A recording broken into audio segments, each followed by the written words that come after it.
গণ অভ্যুত্থানের পর রাজনৈতিক দল গঠনের হিড়িক পড়েছে। গত ৮ মাসে আত্মপ্রকাশ হয়েছে ২ ডজন রাজনৈতিক দলের, যারা অনেকে নিবন্ধনের জন্য আবেদন করেছে ইসিতে। বাংলাদেশ আওয়ামী জনতা পার্টি নতুন এই দলগুলো নিয়ে বিএনপি সহ অন্যান্য রাজনৈতিক দলগুলো কি ভাবছে, এই নতুন দলগুলো আগামী নির্বাচনে কতটাই বা প্রভাব ফেলতে পারবে? ২ ডজনেরও বেশি রাজনৈতিক দল আত্মপ্রকাশ করছে, এটি খুবই ইতিবাচক বিষয়। কিন্তু যে রাজনৈতিক দলগুলো গঠিত হচ্ছে তারা আদৌ জনগণের নিকট নতুন কোনো ম্যান্ডেট দিতে পারছে কিনা, বা নতুন ধারা তৈরি করতে পারছে কিনা, বা নতুন বন্দোবস্ত তৈরি করতে পারছে কিনা, সেটা কিন্তু খুবই গুরুত্বপূর্ণ এবং সেটি আমরা কিন্তু দেখছি না। যে নির্বাচন কমিশন যখন নিবন্ধন দেবে তখন তাদেরকে যাচাই বাছাই করে দেখতে হবে যে তার আসলে দল আকারে যে বৈশিষ্ট্যগুলো থাকার কথা সেগুলো আছে কিনা। একটা রাজনৈতিক দলের ব্যাপারে দেখলাম যে তার শ্বশুর বাড়িতে গাড়ির স্টোরেজে কার পার্কে ঠিকানা দিয়েছে, তার গাড়িটা যেখানে রাখা থাকে তার শ্বশুর বাড়িতে। এখন শ্বশুর বাড়ির কার পার্ক দিয়ে তো রাজনৈতিক দল হবে না। অনেকে রাজনৈতিক দল করছে, রাজনৈতিক দল করা প্রত্যেকটা মানুষের সাংবিধানিক অধিকার কিংবা নাগরিক অধিকার, সুতরাং যে কেউ রাজনৈতিক দল করতে পারে। তবে আমার মনে হয় না এই রাজনৈতিক দলগুলো ভবিষ্যতের নির্বাচনে কোনো ধরনের প্রভাব ফেলবে বলে আমার মনে হয় না। আরেকটি বিষয় হচ্ছে এই রাজনৈতিক দলগুলোর চরিত্রগুলো আপনাদেরকে একটু চিন্তা করতে হবে। এই যে রাজনৈতিক দলগুলোর আত্মপ্রকাশ আসলে একটি ব্যক্তিকেন্দ্রিক কিংবা আত্মকেন্দ্রিক বলে আমি মনে করছি, এবং এক ধরনের সুযোগ সন্ধানী চিন্তা ভাবনা এই রাজনৈতিক দলগুলো নিজেরা এমপি মন্ত্রী হওয়ার জন্য শুধুমাত্র ব্যক্তি বিশেষ এই রাজনৈতিক দলগুলোকে আসলে একটি হাতিয়ার হিসেবে ব্যবহার করতে চায়। সত্যিকার অর্থে আমার কাছে মনে হয় না যে বেশিরভাগ রাজনৈতিক দলগুলোই জনগণের ম্যান্ডেট নিয়ে রাজনীতি করতেছে। এবং আপনি দেখবেন যে রাজনৈতিক দলগুলোর আত্মপ্রকাশ ঘটেছে গত কয়েক মাসে তাদের কার্যক্রম বিবেচনা করলে আমরা কিন্তু দৃশ্যমান কোনো কার্যক্রম আসলে দেখছি না। অনেকে একজন একটা রাজনৈতিক দল খুলে ফেলেন সাথে কিছু লোকজন নিয়ে, তো শেষ পর্যন্ত এদের নির্বাচনে তেমন কোনো ইম্প্যাক্ট থাকে না, এমনকি তারা অনেকে নিবন্ধনও পান না আর জামানত হারান। নতুন রাজনৈতিক দলগুলোর মাধ্যমে কি আওয়ামী লীগের পুনর্বাসন হতে পারে? নতুন যে দল গঠন হলো সেই দল তো তাদের এই ফ্যাসিস্ট বিরোধী আন্দোলনেরই একটি ফসল। আমি তো মনে করি না তাদের মাধ্যমে আবার আওয়ামী লীগের পুনর্বাসন হওয়ার কোনো সম্ভাবনা আছে। তবে আমাদের ভিতরে যারা ফ্যাসিস্ট বিরোধী আন্দোলনের সাথে যারা একসাথে ছিল, তারা যদি কোনো কারণে ঐক্যের জায়গা থেকে অনৈক্যের সৃষ্টি হয়, তারা যদি একে অপরের সাথে বিরোধের পর্যায়ে চলে যায়, তবে সেই অনৈক্য এবং বিরোধের মধ্যখান থেকে ফ্যাসিস্টদের আবার উত্থান হওয়ার একটা সম্ভাবনা আছে।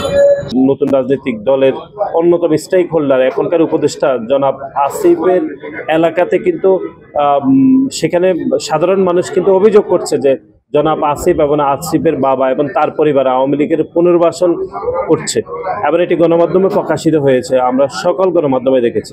সুতরাং এদের নতুন রাজনৈতিক দল গঠিত হওয়ার কারণে যারা পেশিবাদ তৈরি করেছিল তারা হয়তো সাময়িক সময়ের জন্য একটা আশ্রয় খুঁজে এই রাজনৈতিক দলগুলোকে দিয়ে তারা পেশিবাদকে জিয়ে রাখতে পারে। ছোট দল দিয়ে পুনর্বাসন হওয়া সম্ভব না। পুনর্বাসন করতে চাইলে হচ্ছে বড় রাজনৈতিক দলের মাধ্যমে হইতে হবে, কারণ ছোট দল দিয়ে পুনর্বাসন পৃথিবীতে কখনো হয় নাই, এর আগে হয় নাই, ৭৫ পরেও হয় নাই, বর্তমানে তাই হবে না। এই জন্য আমরা বোধ করছি পুনর্বাসনের ব্যাপারে আমাদেরকে সতর্ক থাকতে হবে। বড় দলগুলো বিদেশি শক্তির প্ররোচনায় ক্ষমতায় যাওয়ার জন্য যদি উদ্গ্রীব হয়ে গিয়ে কোনোভাবে এই দলগুলোকে স্পেস করে দেয় সেটা হতে পারে, কিন্তু নতুন রাজনৈতিক দলগুলো দিয়ে এটা হওয়ার কোনো সম্ভাবনা দেখতে পাচ্ছি না। গণহত্যার দিয়ে আওয়ামী লীগের বিচার হবে, আওয়ামী লীগের নিবন্ধন বাতিল হতে পারে, ফলে আগামী নির্বাচনে আওয়ামী লীগের অংশগ্রহণ করা প্রায় অনেকটাই অনিশ্চিত। ফলে আওয়ামী লীগের যারা শুভাকাঙ্ক্ষী রয়েছে বা লেসপেন্সাররা রয়েছে বা তাদের দূষণরা রয়েছে, তারা নানা ফরম্যাটের চেষ্টা করে ফিরে আসার। এই যে দেখেন বিভিন্ন সময় গত ৮ মাসে প্রায় আপনি বলছেন ২ ডজন রাজনৈতিক দলের উদ্যোগ হয়েছে। সেক্ষেত্রে আমার ধারণা এখানে কিছু কিছু রাজনৈতিক দল কৌশলগতভাবে আওয়ামী লীগে অন্য কোনো ফরম্যাটে তাদেরকে দিয়ে রাজনৈতিক দল ঘোষণা করেছে। কারণ যদি আওয়ামী লীগ যেহেতু গণহত্যায় নেতৃত্ব দিয়েছে, তাদের নিবন্ধন বাতিল হওয়ার সুযোগ রয়েছে, ফলে তারা দলীয়ভাবে যদি অংশগ্রহণ করতে না পারে, ফলে এই ছোট ছোট বহির্ভূত সংগঠনের মাধ্যমে বহির্ভূত দলের মাধ্যমে তারা চেষ্টা করে আগামী নির্বাচনে অংশগ্রহণ করা। আওয়ামী লীগ তো চেষ্টা করবে নানা জায়গায় পুনর্বাসিত হতে, কিন্তু সেই ব্যাপারে আমাদের সতর্ক দৃষ্টি রাখতে হবে। এই রাজনৈতিক দলগুলো হওয়ার আগেই কিন্তু বিভিন্ন বড় বড় রাজনৈতিক দলের ব্যাপারে এই অভিযোগ আছে যে তারা আওয়ামী লীগকে নানাভাবে শেল্টার দিচ্ছে, পুনর্বাসন দিচ্ছে। ফলে এই ছোট দলগুলোতে আওয়ামী লীগ পুনর্বাসিত হতেও পারে, সেটা খেয়াল রাখতে হবে আমাদেরকে। যারা চিহ্নিত অপরাধী তারা যেন পুনর্বাসিত হতে না পারে। সংস্কার নাকি নির্বাচন, এই নিয়েই বা ভাবনাটা কি? এই স্বাধীনতার 53 বছরে ক্ষমতার পরিবর্তন হয়েছে, দলের পরিবর্তন হয়েছে, নেতৃত্বের পরিবর্তন হয়েছে, কিন্তু যে ক্ষমতা কেন্দ্রিক যে রাজনৈতিক ব্যবস্থা সেটার কিন্তু কোনো পরিবর্তন নেই। ফলে 24-এর ছাত্র জনতা যে জীবন দিয়েছে, সেই জীবন দেওয়ার বিনিময়ে আমরা বাংলাদেশকে নতুন করে সংস্কারের মাধ্যমে একটা ইতিবাচক পরিবর্তন করতে চাই। সেজন্য আমরা মনে করি যে সামনের নির্বাচনের পূর্বে অবশ্যই যে মৌলিক সংস্কারগুলো প্রয়োজন, সেই সংস্কারগুলো করে নির্বাচন যত দ্রুত সম্ভব দেওয়া। আমরা দেখি যে বিভিন্নভাবে একটা গোষ্ঠী নির্বাচন এবং সংস্কারকে মুখোমুখি দাঁড় করে। আমরা স্পষ্ট বলছি, নির্বাচন এবং সংস্কারকে মুখোমুখি দাঁড় করানোর কোনো বিষয় নয়, বরং সংস্কার এবং নির্বাচন দুটি পক্ষে একসাথে চলতে পারে। একদিকে সংস্কারের কাজকে এগিয়ে নেওয়া, অন্যদিকে নির্বাচনের জন্য প্রস্তুতি নেওয়া। একটা যৌক্তিক সময় পর্যন্ত সময় নিয়ে সংস্কার হওয়া দরকার। সংস্কার হওয়াটা আসলে জরুরি, কারণ আমিও যখন যদি এরকম হয় যে আমি ক্ষমতায় আসলাম, আমিও আমার ক্ষমতাকে পাকাপোক্ত করার চেষ্টা করি। বাংলাদেশের ইতিহাস তাই বলে, সব যারাই ক্ষমতায় যায় তারাই তাদের ক্ষমতাকে পাকাপোক্ত করতে চায়।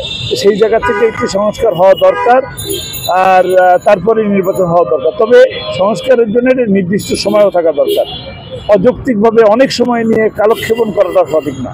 নির্বাচনমুখী সংস্কারগুলো অত্যন্ত জরুরি এবং সত্যিকার অর্থে 5 আগস্ট পরবর্তী বাংলাদেশে যেহেতু একটি গণ অভ্যুত্থান পরবর্তী সরকার আমরা এখন বিদ্যমান রয়েছে, এই সরকারের কাছে আমাদের প্রত্যাশা ছিল যে তারা বিদ্যুৎ গতিতে আসলে সংস্কার কাজগুলো সম্পন্ন করবেন। সেই জায়গায় আমরা দেখলাম যে আসলে তারা কচ্ছপের গতিতে এগোচ্ছেন বলে আমরা মনে করছি।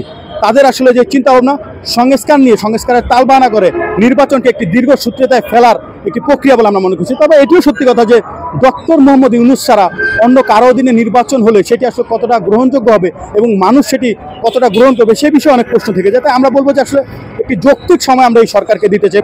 আমরা বলেছি সংস্কার শেষে নির্বাচন দিতে হবে। সংস্কার ছাড়া কোনো নির্বাচন, সুষ্ঠু নির্বাচন হবে না, এবং সুষ্ঠু নির্বাচনের শর্তই হচ্ছে সংস্কার। এই জন্যই আমরা সংস্কারের কথা বলেছি। কিন্তু তড়িঘড়ি করে নির্বাচন দিলে সেটা সুষ্ঠু নির্বাচন হবে না, গ্রহণযোগ্য নির্বাচন হবে না, এবং এই সুষ্ঠু নির্বাচন ব্যবস্থাটা কায়েম করা যাবে না। ভবিষ্যতে আবারও নির্বাচন কারচুপি হবে। গণতান্ত্রিক রাষ্ট্র ব্যবস্থায় রাজনৈতিক দলের আত্মপ্রকাশ অশুভ না হলেও সময়ের সাথে তাদের কর্মকাণ্ডই বলে দিবে তারা কতটা জনবান্ধব হয়ে উঠতে পারল। Mohammad Shafiqul Islam, Asian television, Dhaka.